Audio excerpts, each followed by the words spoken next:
اور جو پیغمبروں کے جانے کے بعد جو پیغمبروں کے وارث ہیں, جو پیغمبروں کو فالو کرتے ہیں, وہ صرف علماء ہیں, اس کے علاوہ کوئی بھی نہیں ہے.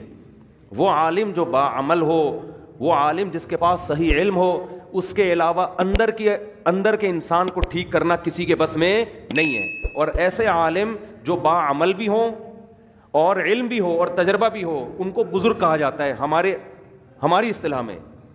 سمجھ میں نہیں آتی بات؟ تو ہم یوں بھی کہہ سکتے ہیں کہ اندر کا آدمی بزرگوں کی بغیر ٹھیک نہیں ہو سکتا. ہاں, بزرگ کی پھر دو قسمیں, سچی مچی کے اور جھوٹی موٹی کے. تو ہر چیز کی دو قسمیں ہیں. ہر چیز کی کتنی قسمیں ہیں بھائی؟ ہر جگہ 1 نمبر بھی ہوتے ہیں, 2 نمبر بھی ہوتے ہیں. بادام خالص بھی ملیں گے, 2 نمبر بھی ملیں گے آپ کو. چینی 1 نمبر بھی, اور آپ کہہ سکتے ہیں 2 نمبر چینی کہاں سے ہوگی؟ وہ جو پہلے جنرل مشرف کے دور میں یوٹیلیٹی اسٹور سے سستی چینی ملتی تھی, وہ 2 نمبر ملتی تھی, ٹھیک ہے نا. وہ ڈبل ڈلتی تھی, جتنی مہنگی چینی آدھی ڈلتی تھی. تو وہ اس طرح گورنمنٹ نے کھسوٹ دیا لوگوں کو. ارے پتی ایک دفعہ کوئی لے کر آ گیا ہمارے گھر میں, سستی ہے, بہت بہت سستی, آدھے ریٹ پہ. اتنی سستی پتی فلاں جگہ سے مل رہی ہے. تو جو وہ سستی پتی مل رہی ہوتی ہے نا, اس کے 2 چمچے ڈلتے ہیں, اور مہنگی والی کے 1 چمچہ ڈلتا ہے. اور وہ 2 چمچے ڈل کے بھی وہ ذائقہ نہیں آتا اس کا. سمجھ رہے ہو؟ تو یہ گورنمنٹ جب سستائی کرتی ہے نا, تو یہ سیٹنگ ہو جاتی ہے حکومت کی. نہیں آ رہی سمجھ میں؟ تو ہر چیز میں جب 2 چیزیں ہوتی ہیں, 1 نمبر بھی اور موبائل 1 نمبر 2 نمبر ہوتے ہیں کہ نہیں ہوتے؟ تو یہ کہنا کہ سارے بزرگ ہی غلط ہوتے ہیں.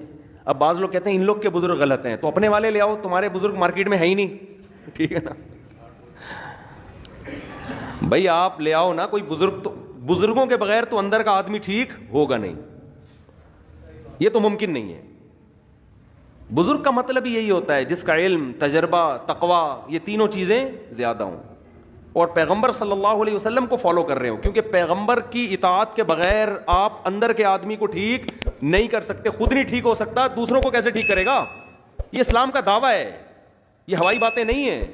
آج لوگ ماہر نفسیات سے اپنے اندر کو ٹھیک کروا رہے ہیں. کچھ باتیں ان کی اچھی ہوتی ہیں, میں یہ نہیں کہہ رہا کہ 100% غلط ہوتے ہیں. وہ جو ان کی ٹھیک باتیں ہوتی ہیں وہ تو اسلام پہلے کر چکا ہے وہ باتیں. لیکن صحیح معنوں میں آدمی اندر سے ٹھیک جبھی ہوگا جب کس کو فالو کرے گا؟ پیغمبروں کو. اور پیغمبر کے دنیا سے جانے کے بعد علماء کو فالو کرے گا, صحیح علماء کو, اہل حق علماء, ورنہ اندر سے ٹھیک ہو ہی نہیں سکتا.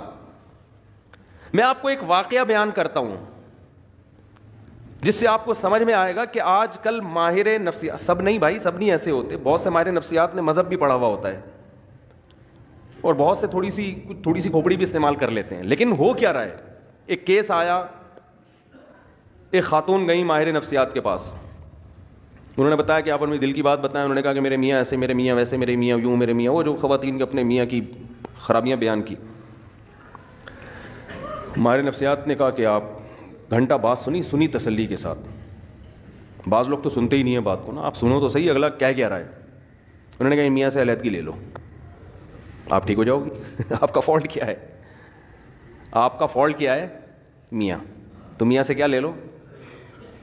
علیحدگی لے لو. میاں کے بارے میں سب سے پہلے تو یہ پوچھنا چاہیے کہ آپ کو ان سے چڑ کیوں ہے, اس میں خرابی کیا ہے. سمجھ رہے ہیں؟ میاں سے کے بارے میں پوچھا گیا کیا خرابی ہے؟ نان نفقہ دیتا ہے؟ ہاں جی نان نفقہ بولو دیتا ہے. میاں جو بھی میاں بیوی کے ازدواجی تعلقات ہوتے ہیں, بعض دفعہ وہ نہیں ہوتے 2-3 سال سے, تو عورت ڈپریشن میں جاتی ہے, وہ ہوتے ہیں, ہاں جی وہ بھی بھرپور ہو رہے ہیں. جوائنٹ فیملی میں رکھا ہوا ہے میاں نے, ساس بہو نہیں جی, ساس کا کوئی چکر نہیں ہے, الگ گھر لے کے دیا ہوا ہے. میاں آتے کتنی دفعہ جی اتنا ٹائم میاں مجھے دیتے ہیں. تو کھوپڑی تھوڑی سی استعمال کرنی چاہیے. یہ سب باتیں جب کر لی ہیں تو اب آپ اس خاتون کو سمجھائیں کہ محترمہ فالٹ میاں میں نہیں ہے, فالٹ کس میں ہے؟ بولو آپ. وہ کہہ رہی ہے اسے طلاق لے کے نا جاب کرو. کیا کرو؟ جاب کرو. آپ ازدواجی زندگی اختیار نہ لے کے چلو. یہ میں زیادہ ڈیٹیل میں نہیں جاؤں گا اس میں نا, کیونکہ پھر بعض لوگ سمجھ جاتے ہیں کس کی بات ہو رہی ہے. میں زیادہ ڈیٹیل میں نہیں جاؤں گا, میں کھل کے بات کر نہیں پا رہا. جزوی واقعات ہوتے ہیں نا لوگوں کے. یہ ایک واقعہ ہوتا نا تو ہم کہتے ہیں کہ یہ جو ہے ماہر نفسیات سے غلطی ہو گئی ہے. یہ بہت زیادہ واقعات ہیں. ہمارے ہاں اکثر ماہر نفسیات مذہب سے بالکل فارغ ہیں. اس خاتون کو یہ حل بتایا جا رہا ہے کہ ڈیورس لو اور جاب کرو. یہ نہیں پتا کہ یہ جب ڈیورس لے گی ایسے میاں سے جس میں کوئی فالٹ, کوئی بڑا فالٹ نہیں ہے, کیونکہ میں بھی جانتا ہوں ان کی حالات کو, کوئی بڑا فالٹ نہیں ہے. تو جب یہ ڈیورس لے کے جاب کر کے, عورت کی ضرورت صرف جاب تھوڑی ہے, اور طلاق یافتہ عورت نکاح کس سے کرے گی؟ ہمارے ہاں بعض ڈاکٹروں کو اس سے کوئی غرض نہیں ہے, وہ کہیں گے کیا ضرورت ہے ان سب چیزوں کی. زنا کو پیشہ بنا سکتی ہے ایک عورت, زنا کی طرف مائل ہو سکتی ہے ایک عورت. تو ایسے الٹے الٹے مشورے, ایسے الٹے الٹے مشورے. ہونا یہ چاہیے کہ عورت کو یہ سمجھایا جائے کہ بیوی شوہر کا اتنا بڑا حق اللہ نے رکھا ہے کہ اگر کسی کو سجدے کا حکم ہوتا تو عورت کو حکم ہوتا کس کو سجدہ کرے؟ شوہر کو. وہ جو بار بار زوجہ کے پاس آ رہا ہے نا, تو اس کو بھی تعبیر کیا شہوت پرست ہے. یہ بھی تو کہا جا سکتا ہے کہ اس کو تم سے محبت اتنی ہے کہ تمہارے بغیر رہ نہیں سکتا, لیکن اس کو تعبیر کیا جا رہا ہے کہ شہوت پرست, اپنی خواہش پوری کرنے کے لیے رکھا ہوا ہے اس نے. ہر چیز کو کہاں لے کے جانا؟ الٹا. میں بہت سی ایسی ماہر نفسیات خواتین کو جانتا ہوں جن کے اپنے گھر بسے ہوئے نہیں ہیں. میں دیکھیں کسی خاص ماہر نفسیات کے بارے میں نہیں کہہ رہا, سارے ایک جیسے نہیں ہوتے. کہیں آپ کسی ڈاکٹر کو سمجھانا شروع تمہارے بارے میں بات ہو رہی ہے. ایسے ماہر نفسیات کو جانتا ہوں جو لوگوں کی کاؤنسلنگ کرتے کرتے کرتے خود ڈپریشن کے مریض بنے اور بالآخر دماغی توازن کھو بیٹھے. ان میں غم برداشت کرنے کی طاقت نہیں تھی. سمجھتے ہو کہ نہیں سمجھتے؟ تو اندر کے آدمی کو ٹھیک کرنا میرے بھائی یہ ڈاکٹروں کا کام نہیں ہے. ڈاکٹر کو بھی چاہیے پیغمبروں سے پوچھے کیا میں اندر سے کیسے ٹھیک ہوں گا. یہ ڈاکٹروں کا کام نہیں ہے. انسان کی دو حیثیتیں ہیں, ایک اس کی باڈی ہے, جسم ہے. ہمارے ماہر نفسیات اکثر گوروں سے پڑے ہوئے ہیں. ایک ڈاکٹر نے تو عجیب بات کی, حالانکہ یوٹیوب پہ بڑے ان کے لوگ سنتے ہیں, بڑے فالوورز ہیں ان کے, اور بڑا بات کرنے, بڑے تمیز اور یہ سب.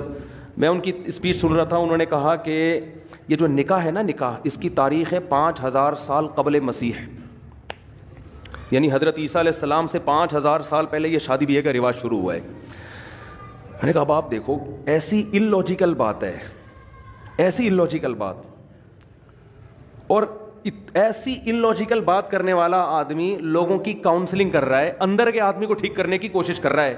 یاد رکھو باہر اس باڈی کو ٹھیک کرنا آسان ہے, اندر کے ٹھیک کرنے کے لیے تو بہت زیادہ مینٹل لیول اوپر ہونا چاہیے آپ کا. سمجھتے ہیں کہ نہیں سمجھتے؟ یعنی اس کا مطلب یہ ہوا کہ حضرت عیسیٰ سے 5000 سال پہلے جو دنیا بھر میں آبادی پھیلی ہوئی تھی وہ ساری زنا کرتی تھی, بدکاریاں کرتی تھیں. اچانک کوئی گول میز کانفرنس ہوئی ہے, ان سب نے بیٹھ کے یہ عزم کیا آج سے ہم کیا کریں گے؟ نکاح والی زندگی گزاریں گے. یہ ممکن ہے عقلاً؟ یعنی اتنی مہذب بن گئی, اور پھر پوری دنیا میں نکاح کا رواج شروع ہو گیا. پھر اب جا کے 100-150 سال پہلے ختم ہوا ہے. کیوں؟ اس لیے کہ گورے نے لکھ دیا, کسی محقق نے, انہوں نے محترم نے کسی کتاب میں پڑھ لیا ہوگا, گورے نے لکھ دیا. اور گورے نے کیوں لکھا؟ کیونکہ اگر آپ یہ مانتے ہیں کہ نکاح ہمیشہ سے ہے تو آپ کو پیغمبروں کو ماننا پڑے گا. سمجھ میں آ رہی ہے بات؟ کیونکہ یہ چیزیں انسان پیغمبروں کی تعلیمات کے بغیر عقل سے فالو نہیں کرتا. عقل تھوڑی جنگل میں رہنے والے انسان کو کہے گی کہ یار باقاعدہ پراپر میرج کر کے ہمیں زندگی گزارنی چاہیے. وہ تو جنگل میں ہے نا. یہ تو جب تک کوئی پیغمبر آ کے ان کو گائیڈ نہیں کریں گے اس وقت تک کسی معاشرے میں نکاح کا رواج آ نہیں سکتا. امریکہ کوشش کر رہا ہے نا, ناکام ہو گیا. کوشش نہیں کر رہا وہ فیملی سسٹم کو بحال کرنے کے لیے. لندن کوشش نہیں کر رہا. یہاں تک کہ گرل فرینڈ کو بیوی والے درجات دیتی ہیں کہ 3 مہینے کوئی گرل فرینڈ آپ کی رہے گی نا تو آپ چھوڑ نہیں سکتے اس کو. کسی بھی طرح سے کوئی ہے نا کوئی ریلیشن, کوئی فیملی کا کوئی ہیولا ہی وجود میں آ جائے, کوئی صورت وجود میں آ جائے, وہ اتنے پڑھے لکھے ہو کے اتنی پاور کر کے شادی کا سسٹم بحال نہیں کر سکے. اور عیسیٰ علیہ السلام کے زمانے سے 5000 سال پہلے گول مینس کانفرنس ہوئی جنگلیوں کی, انہوں نے بیٹھ کے شادی کو پروموٹ کرنا شروع کر دیا. کیوں؟ صرف گورے نے لکھا ہی ہے, گورے کی تحقیق ہے. نہیں آ رہی بات میرا خیال ہے سمجھ. تو یہ اتنا گورے سے متاثر ہیں, اتنا متاثر ہے. سیدھا سیدھا بول دو, قرآن میں لکھا ہوا ہے کہ ہم نے آدم کو مٹی سے بنایا اور پھر ان کی زوجہ حوا کو بنایا اور ان کا نکاح کیا اور زمین کو انسانوں سے بھر دیا. یہ بات مانتے ہوئے شرم آتی ہے. کیوں؟ اس لیے کہ لوگ کہیں گے یہ ماہر نفسیات گوروں کی تحقیق پیش نہیں کر رہا بلکہ یہ قرآن و سنت کی باتیں کر رہا ہے, ہم نے مولویوں کی باتوں میں نہیں آنا, یہ تو مذہبی باتیں کر رہا ہے. قرآن نے دو ٹوک لفظوں میں کہا ہے کہ بھئی انسان کی بنیاد نکاح سے شروع ہوئی ہے, زنا سے شروع نہیں ہوئی ہے. زنا بعد میں آیا ہے, نکاح قدیم ہے. جیسے قرآن کہتا ہے کان الناس امۃ واحدہ, ان سب لوگ ایک توحید والے دین پر تھے. بت پرستی بعد میں آئی ہے, بت پرستی قدیم نہیں ہے. سمجھ میں آ رہی ہے کہ نہیں آ رہی ہے؟ انسان کی ابتدا اچھے انسان سے ہوئی ہے. ایسا نہیں ہے کہ انسان برا تھا, آہستہ آہستہ مہذب بن گیا. یہ بات غلط ہے. انسان پہلے تہذیب یافتہ تھا, آہستہ آہستہ بد تہذیبی کی طرف گیا ہے.